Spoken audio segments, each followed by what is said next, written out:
राधे राधे दोस्तों, आप सभी का स्वागत है मेरे YouTube चैनल HD शिवदर्शन पे। दोस्तों, हमारे चैनल के माध्यम से हम आप सबको पूज्य गुरुदेव श्री इंद्रेश जी महाराज के जो प्रवचन हैं, जो उनकी भागवत कथा है, उसका लाइव वीडियो दिखवाते हैं। तो उनके विचारों से हम सहमत हैं। तो अगर आप भी सहमत हैं तो वीडियो को जैसा तो शेयर कीजिएगा। राधे राधे, हर हर महादेव। फिर मिलते हैं एक नई वीडियो में। देखिए कितनी सुंदर वीडियो में राधा जी के गुणों का वर्णन किया है हमारे श्री कल हम पूज्य लोग गुरुदेव श्रवण कर इंद्रेश रहे जी थे महाराज कि ने। किशोरी और जी आज तक की जो खबरें हैं उनसे दूर रहिए नंदगांव और आई हैं मजा लीजिए और भगवत ज्ञान नंदगांव का। में श्री राधे राधे। यशोदा मैया लाली को श्रृंगार कर रही हैं। श्रृंगार करके लाली को सुंदर सजाए करके और किशोरी जी के गोद में चावल, बतासे और कुछ कुछ सामग्रियां, जिस प्रकार से गोद भराई होती है ऐसी सामग्रियां धर दी यशोदा मैया ने। और मैया प्रार्थना करने लगी, आकाश में सूर्य को देख करके दंडवत करने लगी और सूर्य नारायण से बोली कि हे सूर्य नारायण, मेरे लाला के काजी सुयोग कन्या तो जई है, ऐसी कृपा कर दियो कि यही ते हमारे लाला को ब्याह है जाए, सब संपन्न है जाए। अरे देवी देवताओं, मैंने तुम्हारी काजे अगर समय से सब नियम किए हों, सब पुण्य किए हों, सब व्रत किए हों, अनुष्ठान किए हों, तो आप सब देवी देवता मेरे सेवा से प्रसन्न है करके मेरे लाला के काजे किशोरी जी जैसी किशोरी ही वधु रूप में लेके आई हूं। ऐसी प्रार्थना श्री यशोदा मैया कर रही हैं। किशोरी जी ठाकुर जी से पूछ रही हैं, मैया कहा कर रही हैं? ठाकुर जी बोले कछु ना कर रही, रोज को नियम है मैया को। हमारे ब्रज लीला में तो कहें कि ठाकुर जी बोले हनुमान चालीसा को पाठ कर रही हैं, लेकिन मन में भाव आयो कि भाई तब तो हनुमान चालीसा की रचना ही ना भई होगी। गोस्वामी तुलसीदास जी महाराज तो कलयुग में प्रकट भये, लेकिन हमारे लाला तो नित्य हैं, आज भी लीला कर रहे हैं।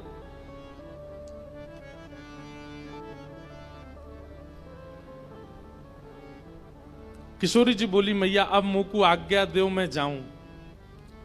और श्री किशोरी जी वापस बरसाने की ओर जा रही है। यहां बरसाने में कीर्ति मैया बड़ी व्याकुल, इतनो समय है गयो, संध्या है गई, अभी तक लाली आई नहीं। ललिता आ गई, विशाखा आ गई, सबरी सखी आ गई, सबन से पूछी अरे किशोरी कहाँ है? सब बोली गई तो हमारे संग गई, हमने ने कही कि ने जमुना जी पे विराजो, हम अभी आ रही हैं। पतो ना इतने में कहां चली गई, हम सब जगह ढूंढ आई, अभी तक हमें ना ही मिली। कीर्ति मैया तो बड़ी परेशान है गई, मेरी लाली कहां चली गई, मेरी किशोरी कहां चली गई। जैसे ही आप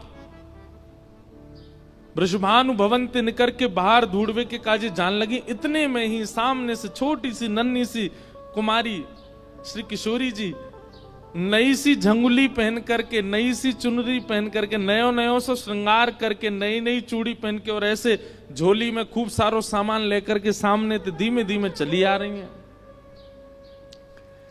कीर्ति मैया बोली, अरे देखियो ललिता, ये किशोरी आ रही है का? हाँ मैया, लग तो किशोरी सी रही है। बोले पर ये वस्त्र तो मैंने धराए ना, या ये क्या कि वस्त्र कैसे बदल गए? दौड़ करके जाके देखो तो किशोरी जी, तुरंत मैया ने अपनी गोद में उठा लिया। अरे लाली, तू कहां चली गई?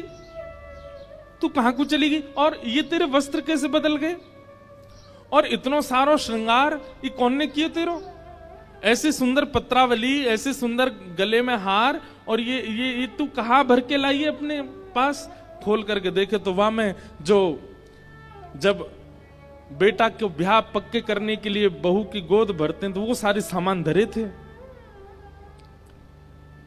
कीर्ति मैया बोली, कहां ते लेके आई है ये सब? कौन ने दियो तो को? किशोरी जी बोली, मैया मैं नंदगाम गई, कान कुंवर के घर गई, तो वहां कान कुंवर की मैया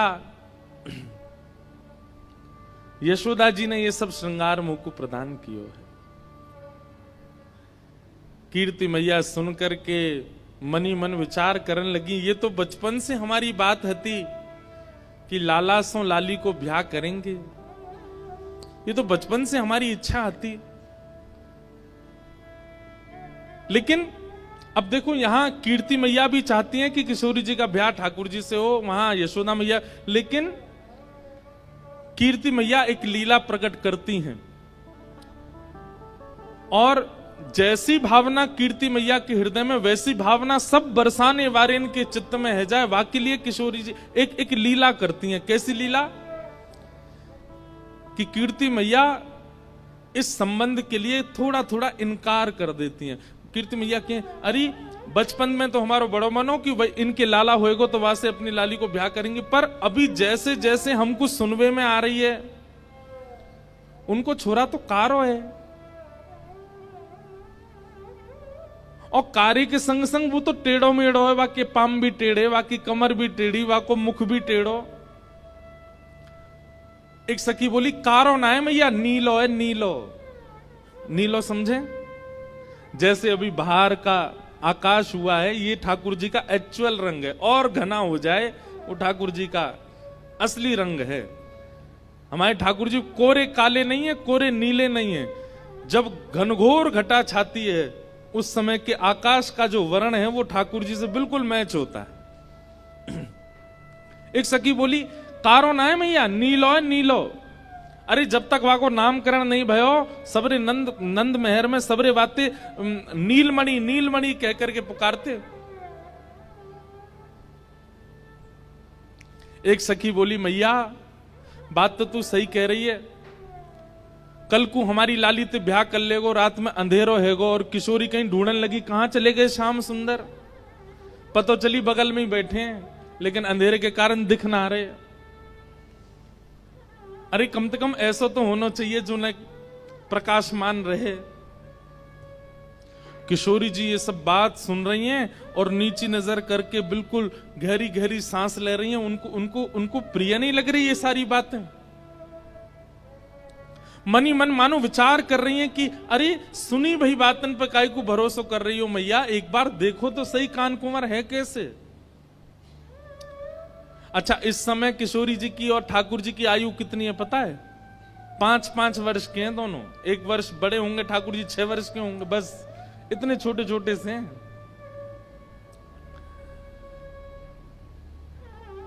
लेकिन ये नित्य लीला है। इसको प्रकट आज के रूप में अगर आप लोग अनुमान लगाएंगे तो बहुत सारे प्रश्न आपके चित्त में आ जाएंगे, इसलिए उस भाव में जाइएगा मत। ये लीला जैसी है इसको वैसे ही श्रवण कीजिए और उसी भाव में ही इसका आस्वादन करो। आप कहेंगे कि इतनी बाल अवस्था में विवाह आदि, अरे ये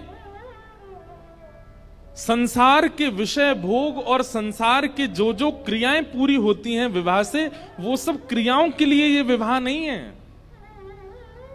वासना की दुर्गंध नहीं है दूर दूर तक इस विवाह में, इस संयोग में। अरे इनका आचरण करने वाला, इन युगल नाम को गाने वाले के चित्त से वासना नष्ट हो जाती है। उनकी लीला में वासना कैसे हो सकती है? उनकी लीला में कोई और भाव कैसे हो सकता है? मुझे स्पष्ट करना इसलिए आवश्यक है क्योंकि कई अनधिकारी अगर सुनेंगे तो वो फिर गलत भाव में ले जाएंगे। किशोरी जी मन में विचार कर रही हैं कि सुनी भाई बातन पे काई को जाओ, एक बार देखो तो। तभी कीर्ति मैया एक वयोवृद्ध हैं बरसाने में, उनको नाम है पूर्णमासी, उनको बुलाती हैं, इधर आओ। पूर्णमासी आमे तो कीर्ति मैया के बड़ी चिंता की बात है, आप ही कछु हल निकालो या को। बोले कहा हल निकालना बताओ। बोले देखो किशोरी को देखो एक बार, ऐसो श्रृंगार करके बैठी है, ऐसे सुंदर सुंदर वस्त्र और पामन में देखो महावर लगा के बैठी, हाथन में महावर लगी है, गले में सुंदर हार पहने और याकू बतासे आदि सब दे करके यशोदा मैया ने पक्की सी कर दी है, गोद भराई कर दी लाली की। पूर्णमासी बोली अरे वाह ये तो शुभ संकेत है, यहां में चिंता की कहा बात है। ये तो पूरा वृंदावन जाने, पूरा ब्रजमंडल जाने की भैया वृषभानु लाली, वृषभानु की लाली तो नंद के लाला को ही जावेगी, यहां में चिंता की कहा बात है। कीर्ति मैया बोली पर मुझे चिंता हो गई, ऐसी सुकुमारी, ऐसी सुंदर, ऐसे रूप गुण सब में संपन्न, और वो यशोदा को लाला, वाक्य तो मैंने ऐसे ऐसे कुकर्म सुने हैं, चोरी करके खावे, टेढ़ो मेढ़ो सो चले, कारो सो है, ऐसो ऐसो है। कारो भी एक बार को स्वीकार कर लूंगी, टेढ़ो मेढ़ो भी एक बार को स्वीकार कर लूंगी, लेकिन चोर, मुझे तुम ही बताओ पूर्णमासी, कोई सास यूं चाहेगी कि वाह को दामाद चोर हो?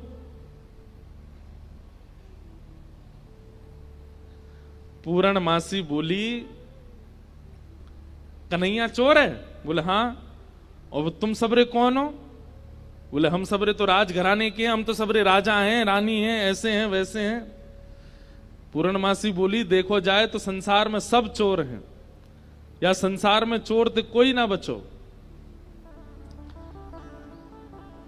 देखो तो सब चोर जगत में, देखो तो सब चोर जगत में। राज्य के चोर हैं राजा रानी, राज्य के चोर हैं राजा रानी, शहर चोर व्यापारी, शहर चोर व्यापारी।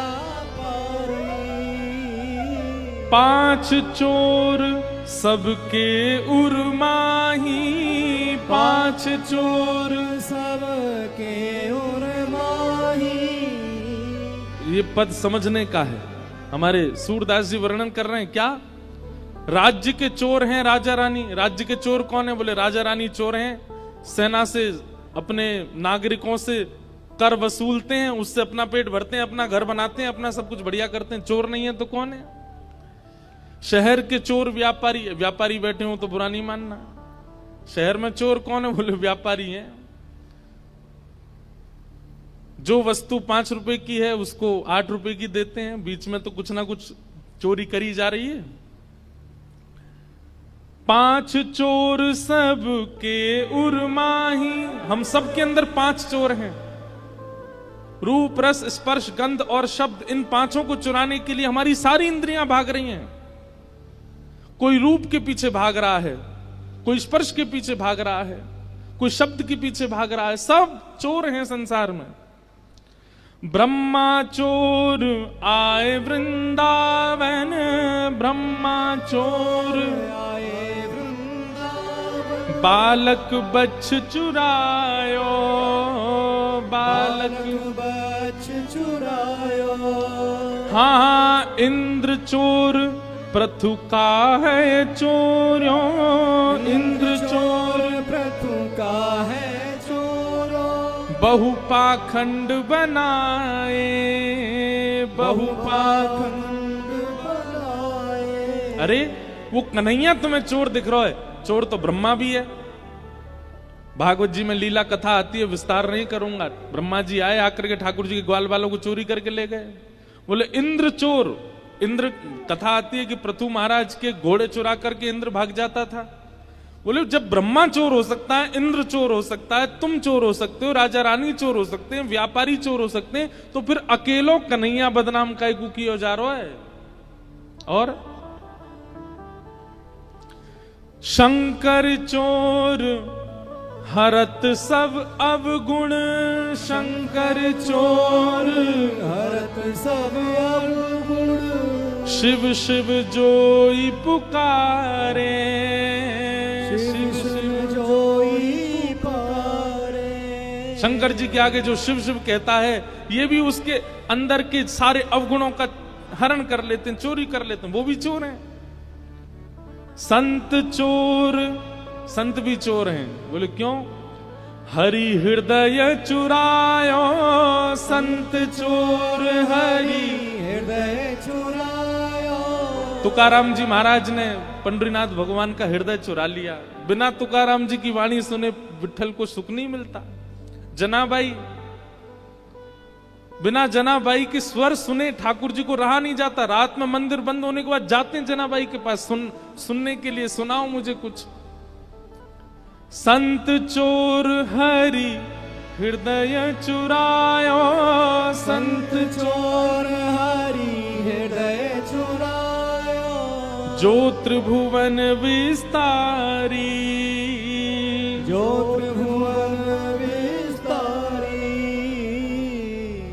देखो तो सब चोर जगत में, देखो तो सब चोर जगत में। और फिर अंत में पूर्णमासी क्या कह रही है? सब मिल चोरी करी श्याम की, सब मिल चोरी करी श्याम की, जो जासे बन आई, जो जासे बन आई। अरे हम लक्ष्मी भी कमाते हैं तो वो भी तो चोरी है, ठाकुर जी की पत्नी है वो। कौन बच रहा है? अगर हम वेद अध्ययन कर रहे हैं, शास्त्र अध्ययन कर रहे हैं, तो ये ठाकुर जी की बुद्धि है, ठाकुर जी का ज्ञान है, उसका भी तो हरण कर रहे हैं। आप कहेंगे हम तो उसको मेहनत करके पा रहे हैं। चोर भी बहुत मेहनत करता है, अर्धरात्रि में टॉर्च लेता है, धीमे धीमे कदमों से जाता है, घर के ताले तोड़ता है, भीतर घुस के तिजोरी से सामान, वो भी तो कह सकता है मैंने बहुत परिश्रम किया, आप मुझे क्यों मार रहे हो? सूरदास सठ कहाँ लगी वरणों, सूरदास सठ कहाँ लग वरणों। सूरदास जी कह रहे हैं भैया कहां तक वर्णन करूं मैं चोरियों का, लेकिन घूम फिर करके चोर नाम केवल एक को ही दिया गया, माखन चोर कन्हाई, माखन चोर कन्हाई। देखो तो सब चोर जगत में, देखो तो सब चोर जगत में। पूर्णमासी ने ऐसा पद सुनायो, कीर्ति मैया बोली अरे एक चोर शब्द कहा बोल दियो, तुम तो बिल्कुल ही जो है का रोवे को आतुर रह गई हो। मतलब ऐसे कौन करे? अरे भाई मैं सास हूं, मैं बोल सकूं कि मेरो जमाई चोर न होए, आप तो पूरी सब चोर बता दिया आपने।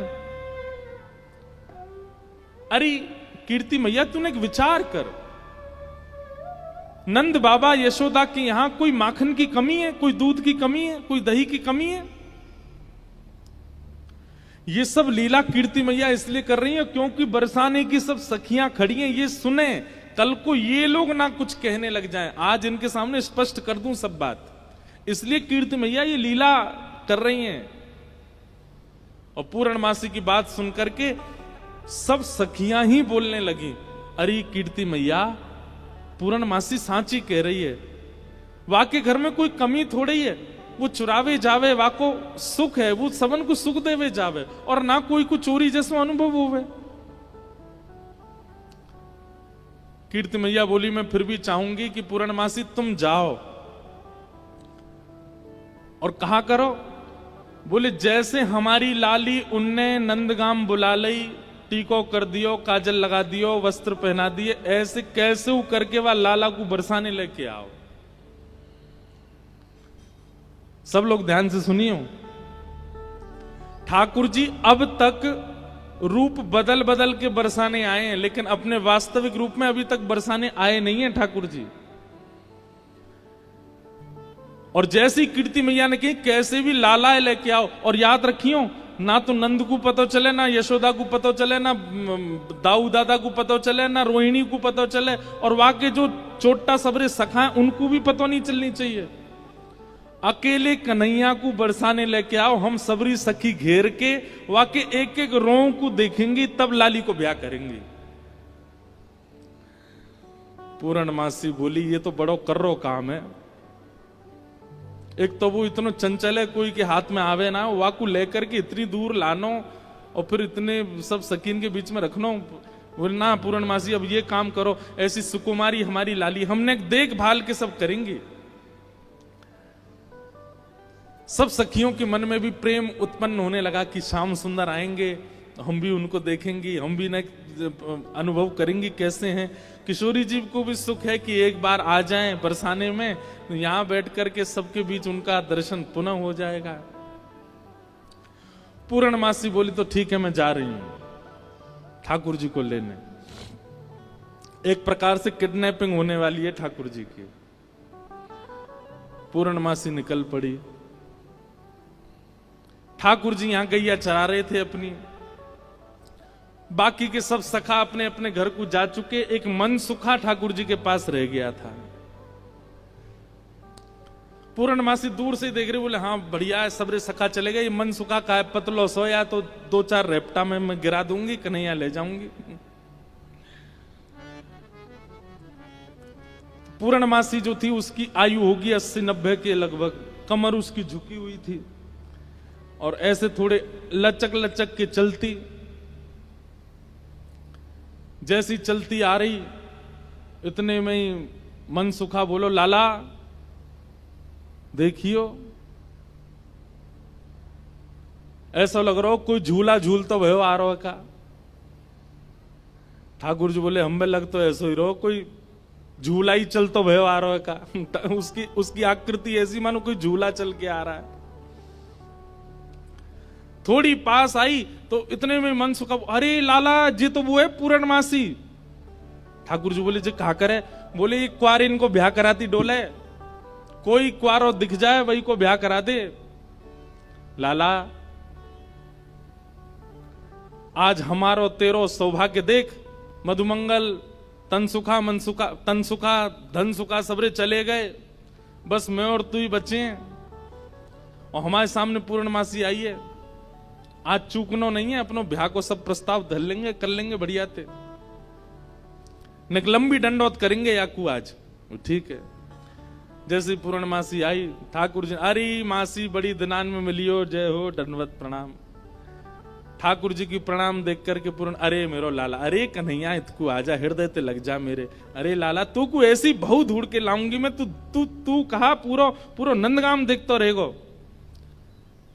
मन सुखा बोलो हम भी हैं मासी, यहां पे हम प्रणाम कर रहे हैं दंडवत लेट के। पूर्णमासी आशीर्वाद दे रही है, तो ऐसो आशीर्वाद तू बतासो सो है जा, कोई पाम धरे सो पट्ट फूट जाए। बतासो जाने ये और बात है भैया, यहां पे ब्रज भाषा में कोरी कथा कर दूं तो शब्द नहीं जाने। बतासो जाने, जानते हैं बतासा कैसा होता, कोई पाम धर दे तो कैसा हो जाता, फूट जाए, बहुत हल्का सा मीठा होता है। तो पूर्णमासी कह रही है तो ऐसा आशीर्वाद दूं कि तू बतासो सो है जाए, कोई पाम धरे पट्ट फूट जाए। हमें ऐसा आशीर्वाद काहे को दे रही है? बोले तू अपनो काम कर, मैं जा काम को आई हूं वो मुंह करन दे। लाला तेरे काज एक बहुत सुंदर छोरी देखी है मैंने, और तो ले जावे आई हूं, मां चल मेरे संग। ठाकुर जी बोले कौन सी छोरी है? बोले अपने बरसाने में। बोले बरसाने में भानु बाबा की छोरी राधा रानी? पूर्णमासी बोले हम जाने तो तू सब है, बस बात बनावे। लाला मां सबरी चर्चा कर रही है तो देखनो चामे एक बार, तो वो सबरी तो यूं कह रही तुम कैसे उछल बल के ले आओ, लेकिन लाला तो मैं बता दूं स्पष्ट बात, तू मेरे संग राजी राजी चलो चल, वहां पे सबरी सखीन को तो दिखा लाऊंगी, तेरो ब्याह है जाएगा, बढ़िया प्रेम ते रहियो। फिर मनसुखा बोलो ऐसे नहीं जाएगा लाला हमारो, पहले मेरे काजी भी छोरी बताओ, जब मेरो ब्याह भी पक्को बताए दोगी तब लाला जावेगा और मैं संग जाऊंगा। पूर्णमासी बोले तो बिल्कुल ना लेके जाऊंगी। मनसुखा बोलो मैं तो जाऊंगा लाला, अकेले छोड़, यशोदा मैया ने जिम्मेवारी दे रखी है हमें, लाला एक क्षण के काज भी अकेलो नहीं रहेगा, हम तो संग जाएंगे आके। पूर्णमासी बोली अब लाला देख देरी मत करे, रात है जाएगी, फिर सब तो ढूंढेंगे, तू जल्दी चल मेरे संग बरसाने, और मां सबरे तेरी प्रतीक्षा कर रहे हैं। ठाकुर जी बोले नहीं एक बार यूं बताए तो मैं कैसा लग रहा हूं? पूर्णमासी बोली लाला बहुत सुंदर लग रहा हो, बहुत चोखा लग रहा हो, बिल्कुल एकदम बढ़िया। अभी गैया चरा रहे हैं, गोबर लगाए जगह जगह पे, लेकिन फिर भी पूर्णमासी कह रही बहुत बढ़िया लग रहा हो लाला, ऐसी चलो चल। मनसुखा बोलो हम बता दे हम कैसे लग रहे हैं? तू तो ऐसा लग रहा हो कोई बंदर नहा के आयो हो, बाकी सबरे बाल चिपक जाएं। मनसुखा बोलो तुम मुझे ज्यादा ना बोल रही, यूं ना पता कि लाला अगर मैं इशारों कर दूंगा तो जावेगो नहीं बरसाने की ओर। पूर्णमासी बोली तू कर दे इशारों एक बार याकू। मनसुखा बोलो लाला तू बरसानो नहीं जाएगो। पूर्णमासी बोली लाला संध्या हरी जल्दी चल। सोई ठाकुर जी चल दिए। मनसुखा बोलो लाला तेने बढ़िया हमारी यारी नभाई है, हम एक बार हमारी बात मान जा तो रुक जा तो ने। बोले अरे ब्याह के काजे में 6 महीना ते इंतजार कर रहा हूं, जैसे तैसे हैरो तो है ना देगो, तेरी बात बाद में मान लूंगा मैं, अभी जान दे। मनसुखा बोलो मैं भी चलूंगा। खूब पूर्णमासी ने मना करी लेकिन मनसुखा बोलो मेरे बिना नहीं जाएगा, मैं चलूंगा। मनसुखा भी गयो। मनसुखा रास्ता में बोलो कैसो दिन आ गए हो भैया, बता दुल्हा पैदल पैदल जा रहा है, अरे कोई बैलगाड़ी तो मंगा ले, कोई घोड़ा तो मंगा ले, कोई ऊंट तो मंगा ले। पूर्णमासी बोली तुम जैसे इनके ब्याह है रहे यही बहुत बड़ी बात है, पैदल ही चल दो। बोले देख मैं तो पैदल चलूंगा लेकिन लाला पैदल, इतना दूर बरसानो पैदल थोड़ी जाएगा। या के काजे अब तेरे काजे ऊंट कहां ते लाऊं मैं, तेरे काजे घोड़ी कहां ते लाऊं मैं। मनसुखा बोलो वैसे जरूरत तो ना है, तुम नेक और झुक जाओ तो तुम ही काफी हो, तुम पे ही बैठ जाओ। थोड़ी तो झुकी भाई हो, नेक और झुक जाओ। लेकिन पूर्ण ब्रज में सबको सुख मिलता है ठाकुर जी के साथ। पूर्णमासी नेक और झुक गई, ठाकुर जी अपने कंधा पे बैठा लिए और दोनों तरफ पैर लटका करके ठाकुर जी मुंह दिखाई करवे जा रहे हैं, अपनों ही मुंह दिखावे जा रहे हैं ससुराल। आहा एक बहुत सुंदर भाव आज लाल जी ने लिखवाया।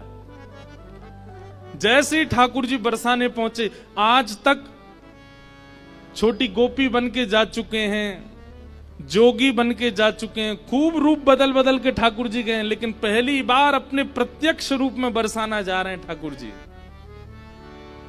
आहा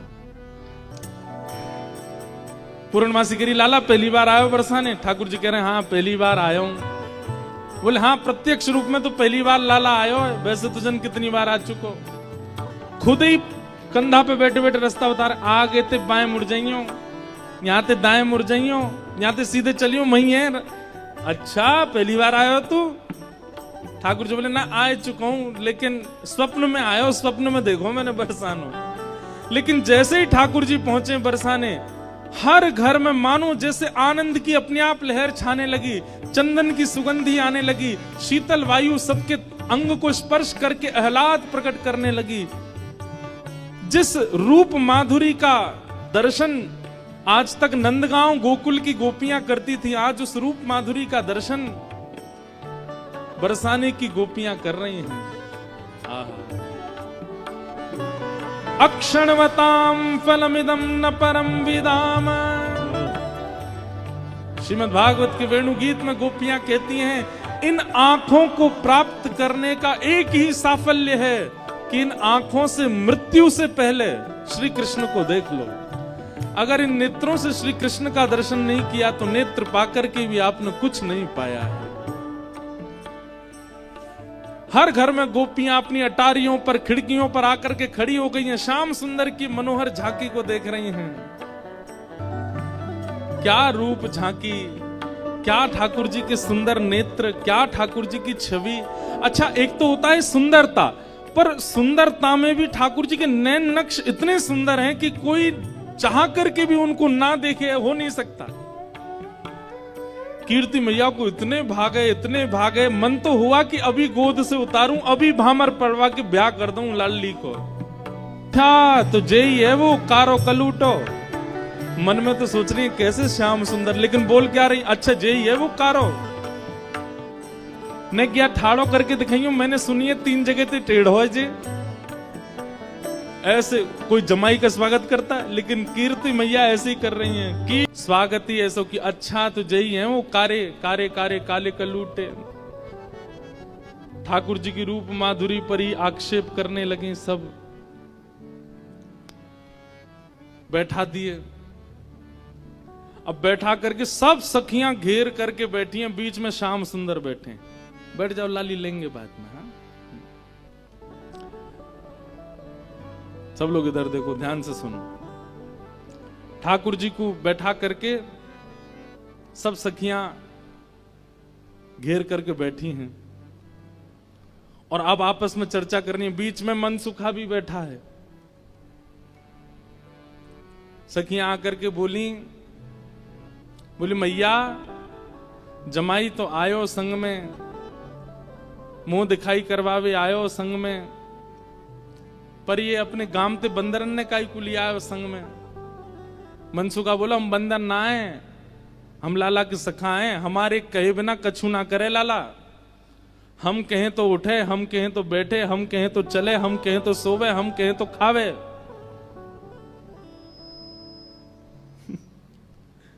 धीरे से देख रहे हैं ठाकुर जी, अब की मान जाइयो अगर कछु कहें तो, पिछली बार तो चल दियो।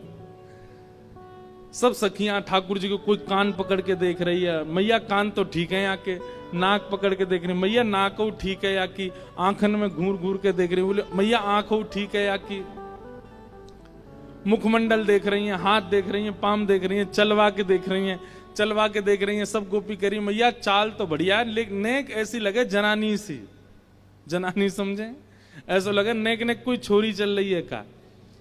अरे ना है लाला, हमारो जब गैया चरावे जावे तब देखो बिल्कुल ऐसी मर्दानी सी चाल चले, ऐसा मत कहो।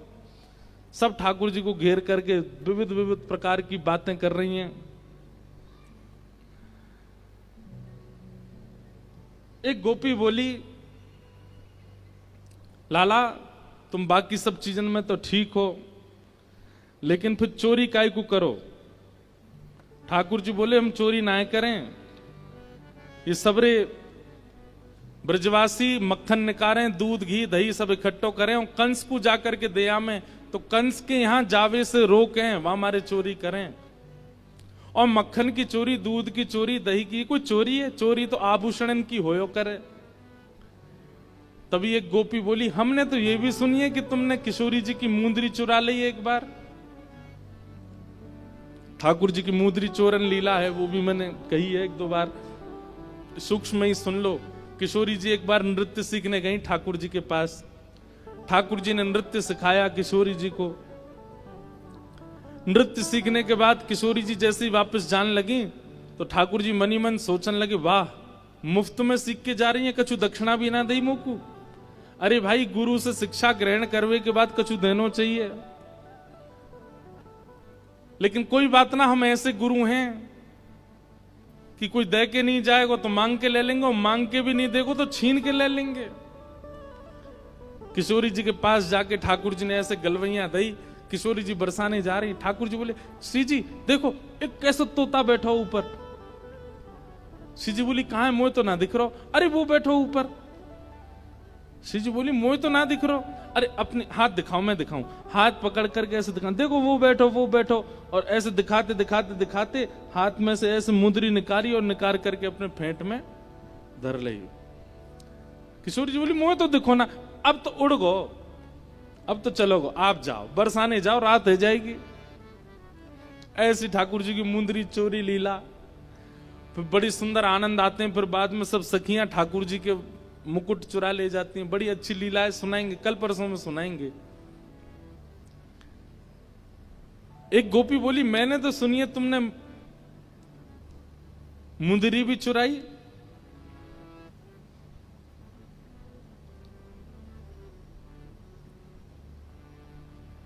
ठाकुर जी बोले हमारे ब्रज में कहमे चोर चोर खायो दधी माखन मलाई दूध, दोष ना हमारो फल पायो तुम जाप को।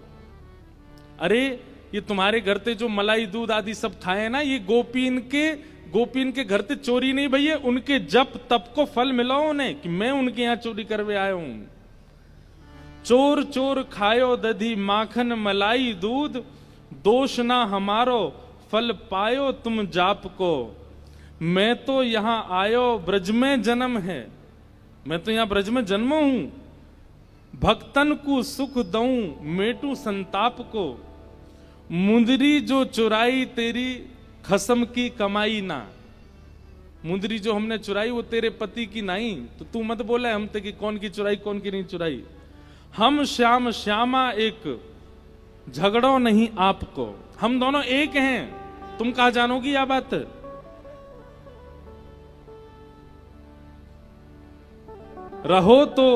रहो तो गवारी ढोरी रोकत है हमारी, जब प्यारी ही हमारी तो महल का तेरे बाप को। अरे तू हमसे का पूछ रही है? ये श्यामाजू तो नित्य हमारी हैं, ये सदीनते हमारी हैं। इनके संबंध में इतनी जांच पड़ताल और पूछ तूछ तुम कर रही हो? अरे ये तो सदाते हमारी हैं, या मैं पूछने की क्या बात है? सब सखी बोली, हे कीर्ति मैया, जमाई तुम्हारो सर्वगुण संपन्न है, बोलवे में हूं आगे, उछलवे में हूं आगे, चोरी में हूं आगे, सब चीजन में निपुण है। इतनी देर से बात बना रहे, कभी मनसुखा कछु के, कभी गोपी सब कछु के हैं। सब गोपियां बोली, भैया देखो ये मेल बन नहीं रहे हो ब्याह को। बोले क्यों ना बननो? बोले बात यहीं आके अटक रही है कि लाला तुम्हारो कारो है, हमारी किशोरी जी गोरी हैं। अब ये सबरी ज्यादा ही कारो कारो करन लगी तो मनसुखा ने पकड़े ठाकुर जी के हाथ, बोले चल लाला, ऐसी जगह हमें ब्याह ना करनो जहां पे हमारी न को लाज नहीं है, न को हमारी इज्जत नहीं है। ठाकुर जी जैसे ही जान लगे मनसुखा के संग, इतने में ही सब गोपी दौड़ के गई और भीतर से किशोरी जी को लेकर के आई। आहा, अब यहां मनसुखा ठाकुर जी को खींच रहा, ठाकुर जी स्तब्ध खड़े। क्यों? सामने से किशोरी जी आ रही हैं। सब गोपियों में और मनसुखा में आपस में चर्चा होने लगी। राधा प्यारी कमल कली से। अरे भैया मनसुखा, तू अपने लाला यहाँ ते ले जा। बोले काय को? बोले हमारी किशोरी जी तो कमल जैसी हैं, उनके सामने जो भौरा कितनो बुरो लगेगो, बगल में बैठो कैसो लगेगो, या हमारे तुम तो यहाँ ते ले जाओ। फीकी पड़गी यहाँ मुस्कन हरी की। ये कितने मुस्कुरा के सुंदर लग रहे हो, पर किशोरी जी के आती इनकी सबरी मुस्कुराहट फीकी पड़ेगी। कहीं और ही बात चलाओ, चलो जाओ जाओ, कन्हैया तेरो कारो है। अच्छा, ये भाव भी हमारे ब्रजमंडल में गाते हैं, पर ब्रजमंडल में केवल इतना ही है, राधा हमारी गोरी गोरी, नवल किशोरी, कन्हैया तेरो कारो है। ये कारो नहीं है मतवारो, जगत उजियारो, श्री राधा जू को प्यारो है। इतना भाव ही गाते हैं ब्रज में। अब ये 3 पंक्ति लाल जी ने इसमें निर्माण करवाई है। सब सखियां कह रही हैं, बोले ले जाओ अपने लाला, कहीं और ही ब्याह कर लो। तो फिर अगली पंक्ति में मनसुखा कह रहे हैं क्या? श्याम होत ही कमल मुरझावे। जैसी संध्या हो जाए सो कमल मुरझा जाए, अपनी पंखुड़ी ने समेट ले। ऐसे ही लाल संग लाली की दशा है। लाली आपकी कितनी सुंदर हो, कितनी खिली कमल सी हो, लेकिन लाला के आते ही इनके समस्त तेज को, समस्त योग को, समस्त बल को हमारो लाला ले लेगो। ऐसा है नहीं, पर मनसुखा कह रहा है। मनसुखा कह रहा हूं, हमारो लाला जैसी लाली के बगल में बैठेगो, सबरो तेज तुम्हारी लाली को अपने अंदर ले लेगो। श्याम होत ही कमल मुस्कावे, ऐसे ही लाल संग लाली की दशा है।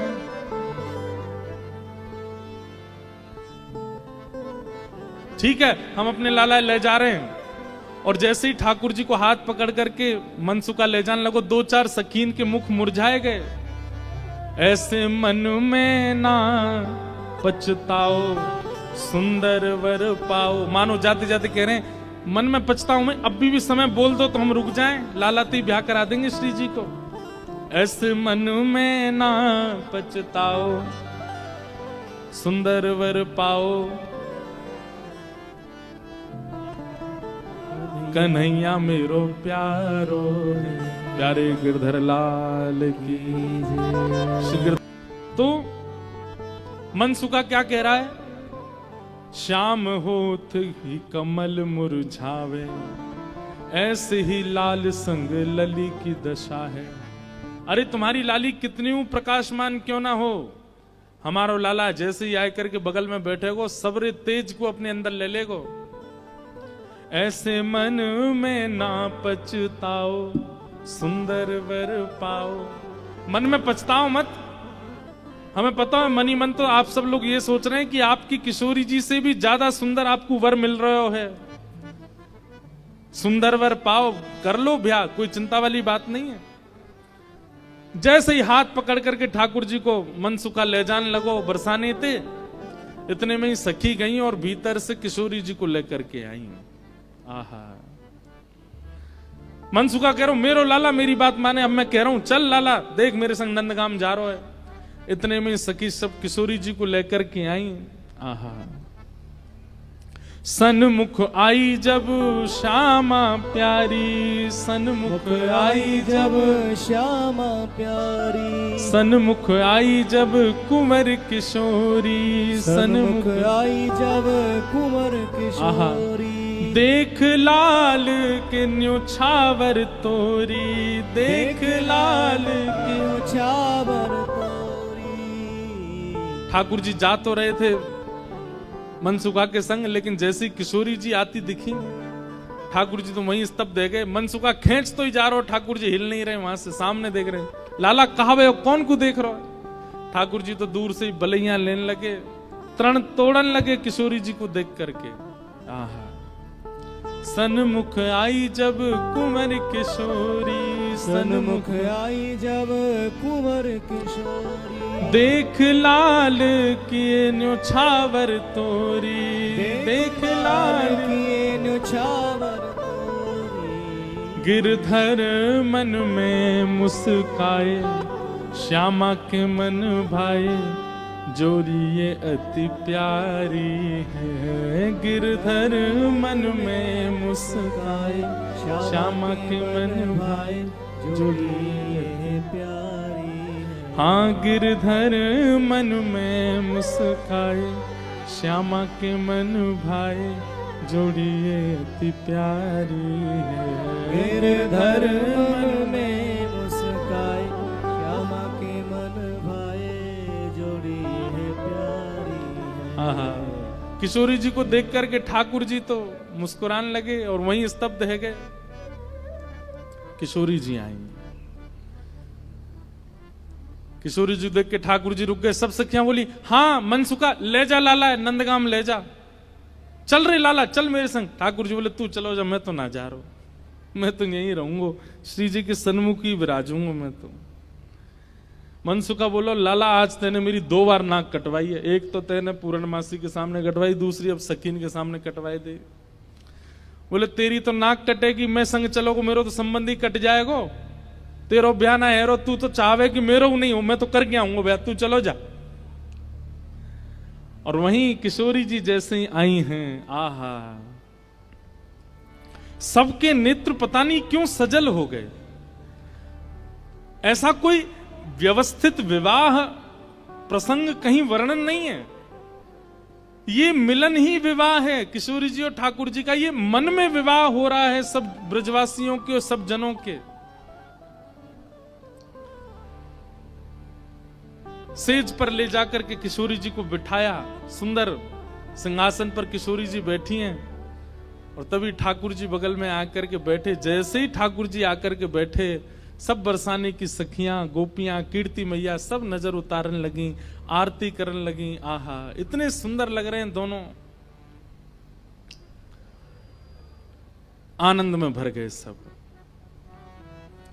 ठाकुर जी तो बस किशोरी जी को ही निहार रहे हैं और कोई छवि नेत्रन में आ ही नहीं रही है। प्यारी जब जब देखूं तेरो मुख, तब तब नयो नयो लागे। ठाकुर जी तो ऐसे निहार रहे हैं, मैं मानो जैसे नवीन नवीन कोई उपमा प्रकट। और ठाकुर जी कहते हैं, भाव वर्णन किया जाता है हमारे ब्रज के रसिक जनों के द्वारा कि ठाकुर जी कहते हैं मैं जितनी बार पलक झपकता हूं उतनी बार किशोरी जी पहले से भी अति सुंदर लगती हैं। अभी जितनी सुंदर हैं उससे अति सुंदर पलक झपकने के बाद लगने लगती हैं किशोरी जी। आहा,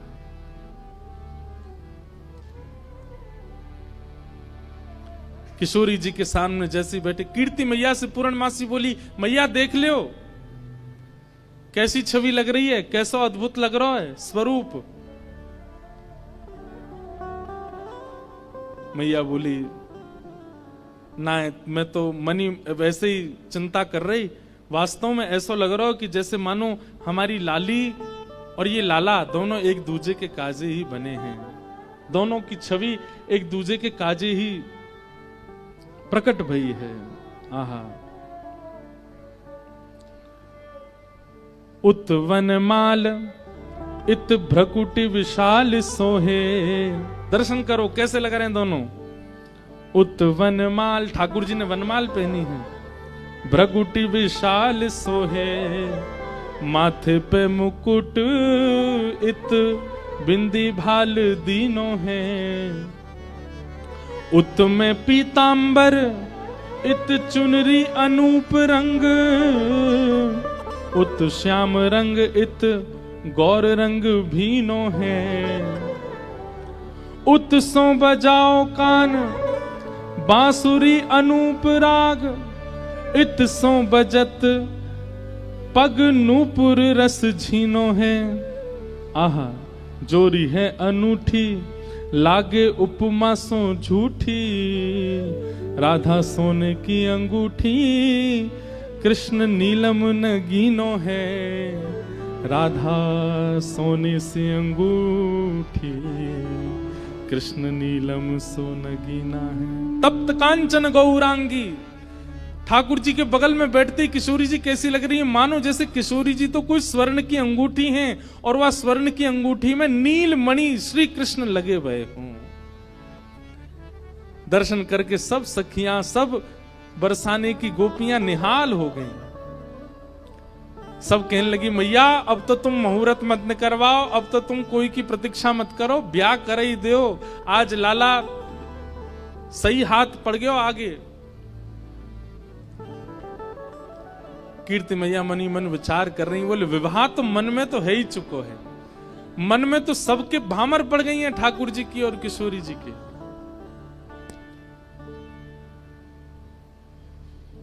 आहा, कैसी सुंदर छवि लग रही है, लेकिन अभी भी कुतूहल बंद नहीं हो रहे हैं सब लोगों के। ठाकुर जी से सब लोग बोलने लगे, बोले देखो रूप में सुंदर है वे ते काम नहीं बनेगो, हमारी श्री जी के समान गुण हैं कि नहीं तुम्हारे अंदर। मधुमंगल मनसुखा बोलो, बोले देख लो जो कहोगे हमारो लाला करके दिखाई देगो, सब करवे में निपुण है हमारो लाला। मनसुखा कहने लगा लाला वंशी बजाए के दिखा दे इन लोगन को। ठाकुर जी ने जैसे ही वेणुनाद अपने अधर पर धारण करी, वंशी अपनी कोमल उंगलियों से उसके चित्रों को आच्छादित करते हुए जैसे ही प्राण पिरोए वंशी में, आधे से ज्यादा जितनी सखियां वहां खड़ी थी सबको मूर्छा जैसी आने लग गई। जिन जिन पर किशोरी जी की दृष्टि पड़ रही थी केवल वो बची, बाकी सब तो जैसे मूर्छित होने लगी। और इतना ही नहीं हुआ, आकाश मार्ग में गंधर्व प्रकट हो गए, सरस्वती प्रकट हो गई, आदि कवि ब्रह्मा प्रकट हो गए, इंद्र प्रकट हो गए, और बरसाने में सब प्रकट होकर के ठाकुर जी की मधुर वंशी को सुनकर के झूमने लगे। सरस्वती जी तो कलम हाथ में लेकर के स्वर लिखने लगी, ठाकुर जी क्या बजा रहे हैं, ये कोई नवीन राग प्रस्तुत किया जा रहा है, आज कोई नवीन भाव प्रकट किया जा रहा है। गंधर्व जन आनंदित हो गए ठाकुर जी की उस वेणु को सुनकर के। मनसुखा बोलो देखो हमारे लाला की वंशी की धुन देखो, आकाश में देवी देवता प्रकट है गए, बादल गरज रहे हैं, वर्षा हो रही है। आहा, ठाकुर जी की वेणु सुनकर के सब मंत्रमुग्ध हो गए। इतने में ही हमारी किशोरी जी ने कही, बोले रुको अभी ये बता मैं। और तब क्या हुआ, हाँ प्यारी तब गायो वीणा, प्यारी तब गायो वीणा, प्यारी तब गायो वीणा, प्यारी तब गायो वीणा। देखो सब लोग नेक नेक मार्ग छोड़ दो, बीच में दोनों प्रिया प्रियतम वेणुनाद करते हुए और वीणानाद करते हुए अपने मंडप में पधार रहे हैं। मन में एक बात आ रही थी कि जब रथ आया था तो रथ में आगे घोड़े लगे थे। ठाकुर जी की सेवा में घोड़े लग करके आए, आदमी बन करके जा रहे हैं। अब रथ लेकर के आदमी गए। मैंने कहा वाह भाई। मैंने देखी घोड़ा कहाँ गए, देखे तो आदमी खींच रहा।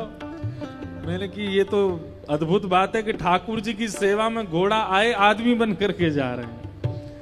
आदमी आए होते तो देवता बन करके लौटे होते। वाह। तो अभी कथा कहाँ चल रही है, वहीं चलो दोबारा। ठाकुर जी अभी तो अरे आ गए, घोड़ा भी आ गए।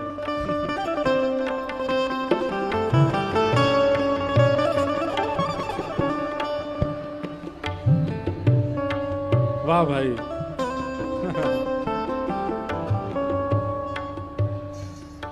अब मन में भाव ये आया कि घोड़ा कह रहे कहां बने आदमी, देख लो हमें। आप कह रहे आदमी बन के बनवाओ तो सही है। अद्भुत है लीला ठाकुर जी की। भैया जगह दे दियो इनको, और कोई को ब्याह नहीं भयो हो तो बैठ जाइयो।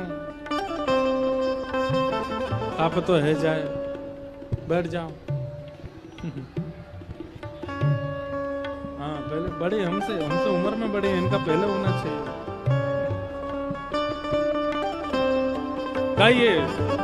बैठे हरि राधे संग, बैठे हरि राधे संग, कुंज भवन अपने रंग, कुंज भवन अपने।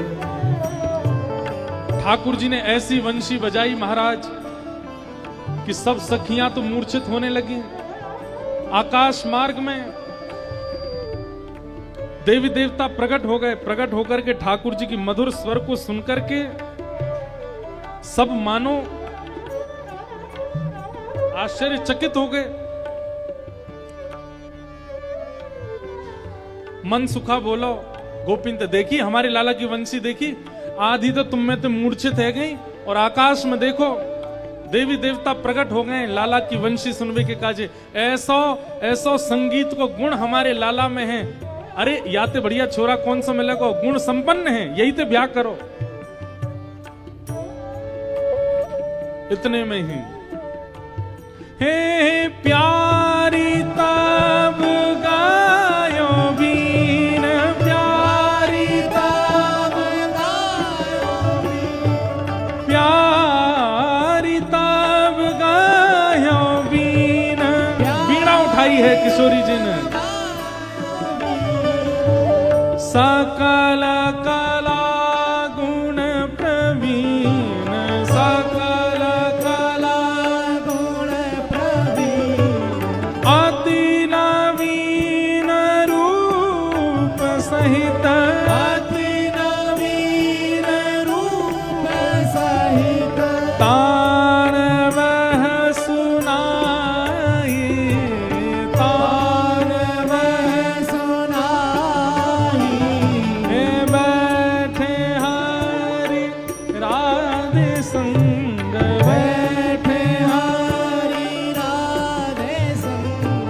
ठाकुर जी की वंशी सुनकर के तो मूर्छा आने लगी। आकाश में देवी देवता प्रकट हो गए। लेकिन तभी प्यारी तब गयो बीन, अपने हाथ में जैसे वीणा उठाई है किशोरी जी ने, और अपने कोमल उंगलियों को आच्छादित करते हुए जैसे एक झंकार मारी है। किशोरी जी की वीणा की झंकार से, ठाकुर जी के वेणुनाथ से तो आकाश में देवी देवता प्रकट भये, पर किशोरी जी की एक झंकार से तो महाराज आकाश का भेदन हो गया। सब देवी देवता पृथ्वी पर गिर पड़े। सूर्य चंद्र एक साथ प्रकट हो गए हैं। पता नहीं चल रहा है कि भोर का राग है कि रात्रि का राग है। सब आनंद में झूमने लगे। आकाश में 6 ऋतुएं नाचने लगी। किशोरी जी की वेणुनाद को सुनकर के सब नतमस्तक हो गए, न्योछावर हो गए किशोरी जी पर। तब वल्लभ गिरिधारन लाल वल्लभ गिरिधारण रीझ दई अंक माल रीझ दई अंक माल। अब बहुत ध्यान से सुनना, ठाकुर जी ने क्या किया। इतनी देर से पहले रूप की परीक्षा चल रही थी, अब गुण की परीक्षा चलने लगी। ठाकुर जी बोले ये तो परीक्षा ही लेते रहेंगे, हमारा ब्याह तो कराएंगे नहीं। सब लोग प्रसन्न होकर के किसी कलाकार को कुछ देते हैं। किशोरी जी ने जब वीणा बजाई तो किसी ने जाकर के पुष्प दिया, किसी ने चुनरी दी, किसी ने कुछ दिया। बगल में बैठे ठाकुर जी बोले कीर्ति मैया मैं भी कछु दे सकूं लाली को। कीर्ति मैया बोली हाँ हमारी लाली इतनी निपुण है, इतनी योग्य है, ऐसी वीणा बजाइए, देना ही चाहिए तुम्हें। उनकी परीक्षा, कभी हमारे नाम की परीक्षा, ये परीक्षा ही करते रहेंगे, हमारा ब्याह तो कराएंगे नहीं। सोई ठाकुर जैसे ही किशोरी जी ने वीणा बनाई, प्रसन्न है करके सब उपहार देने लगे। ठाकुर जी ने अपने गले की माला उतार के चुप किशोरी जी के गले में डाली और वहां से तुरंत भाज गए नंदगाम। बोलो नंद के लाला की जय। अब किशोरी जी मान करके बैठ गई। एक दिन निकुंज में मिले, ठाकुर जी बोले श्री जी मान काय को कर रही हो। बोले अधूरो ब्याह करके गए हो, पूरा ब्याह ही ना कियो, बस माला खुद पहनाए की और भाज गए वहां ते, अधूरो ब्याह कियो है। ठाकुर जी बोले कैसे करता हूं, वहां पर सबरे घेर के बैठे मुए। आहा, अब यहां गर्ग संहिता और ब्रह्म वैवर्त पुराण के अनुसार ठाकुर जी के विवाह का सूक्ष्म वर्णन है। किशोरी जी ने तुरंत ठाकुर जी को हाथ पकड़ो और जैसे ही ठाकुर जी को हाथ पकड़ो अचानक से ऋतुएं बदलने लगी, सुंदर ऋतु प्रकट हो गई। संध्या का समय हो गया, यही समय जो अभी हो रहा है, इसको गोधूली समय कहते हैं।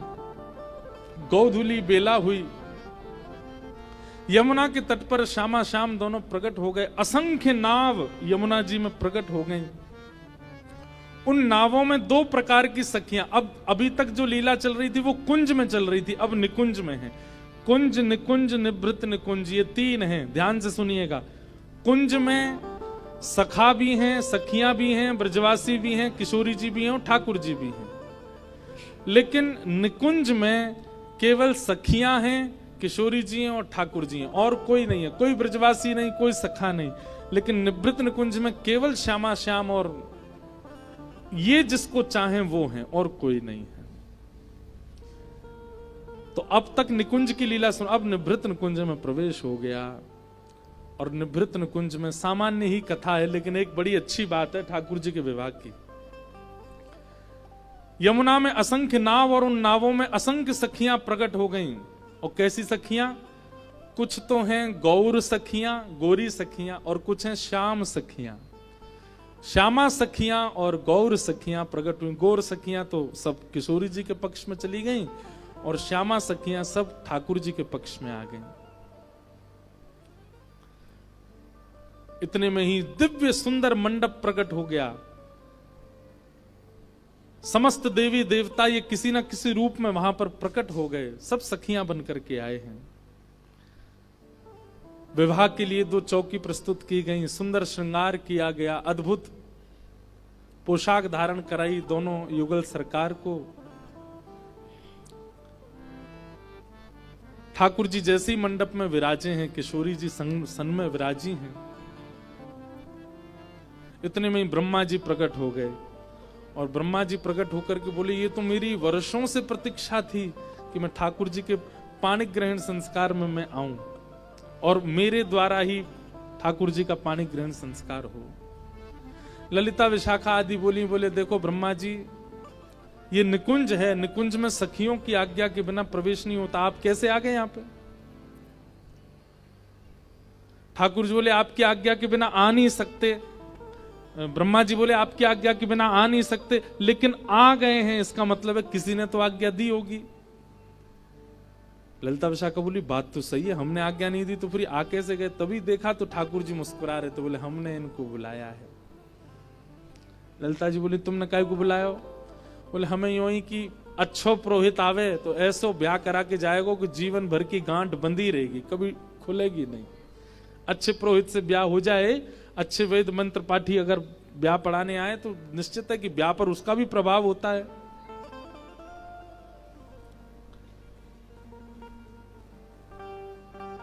ललिता विशाखा बोली ठीक है ब्याह तो आप पढ़ा देना, लेकिन यहां पर सांसारिक नियमों का पालन नहीं होगा। यहां पे हम जो चाहेंगे उस रीति से ब्याह होगा ठाकुर जी का। आप तो केवल अपने मंत्र पढ़ो, अपनी विधि करो, यहां से प्रस्थान करो। फिर ब्रह्मा जी बोले 2-3-4 छोटी छोटी चीजें तो होंगी, वो तो करवानी पड़ेंगी। बोले आप करो। ठाकुर जी सुंदर सेहरा पहन करके आए हैं। आहा, इतने सुंदर लग रहे हैं। एक तो सुंदर, ऊपर से सेहरा पहन करके इतने ज्यादा प्यारे लग रहे हैं कि देख करके सबके मन को लुभा रहे हैं। किशोरी जी अति सुकुमारी, अति प्यारी लग रही हैं। यमुना के तट पर दिव्य मंडप में दोनों प्रिया प्रियतम विराजमान हैं। ब्रह्मा जी ब्याह पढ़ाने लगे।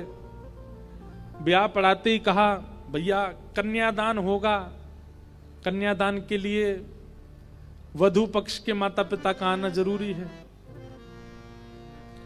ललिता विशाखा कमर पे हाथ धर के ठाड़ी है कि हमने पहले ही कही आपकी रीति से नहीं, हमारी रीति से ब्याह होगा। तो भाई कन्यादान तो होता ही है, कन्या पति के साथ उसके घर ही रहेगी अब, और ये सबसे बड़ा दान है, इसमें तो माता पिता का होना आवश्यक है अगर वे उपस्थित हैं तो। ललिता विशाखा बोली ये निकुंज है, ये संसार नहीं है, और यहां पे कन्यादान नहीं होगा, यहां पे कुंवर दान होएगो। कहा होएगो? कुंवर दान, दुल्हा को दान होएगो। ब्रह्मा जी सिर पकड़ ली, बोले ये कैसा ब्याह है? बोले ऐसा ही ब्याह है। यहां पे कन्या नहीं जाएगी लाला के संग, लाला जाएगा कन्या के संग। और श्री ललिता जी ने किशोरी जी के हाथ में ठाकुर जी को हाथ धर के कुंवर दान कियो कि लाला आज से आपके, ये सदा आपके हैं, आपके रहेंगे। भैया ये सब कथाएं सुनकर के कहीं यो मत कहती हो कि वहां भी तो